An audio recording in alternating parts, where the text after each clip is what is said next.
दादा या 2 राख्या द्या ना. सुमी आता तुला एकच भाऊ आहे की मग 2 राख्या कशाला घेती? अगं एक राखी माझ्या भावासाठी आणि दुसरी राखी आपल्या वाणी लाखो बहिणींसाठी लाडकी बहीण योजना सुरू करणाऱ्या आपल्या महाराष्ट्र सरकारसाठी. सरकारसाठी राखी आणि ती कशाला? अगं आपल्या महाराष्ट्र सरकारनं मुख्यमंत्री माझी लाडकी बहीण योजना सुरू केली.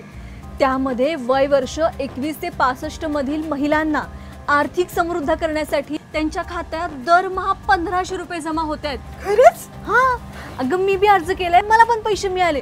तू पण अर्ज कर, योजनेचा लाभ घे. अगं तिकडे कुठे चालली? योजनेचा फॉर्म भरायला. आणि दादा मला अजून एक राखी द्या आपल्या महाराष्ट्र सरकारसाठी. भगिनींच्या संसारासाठी भरभक्कम आधार, पाठीशी उभे राहिले महाराष्ट्र सरकार.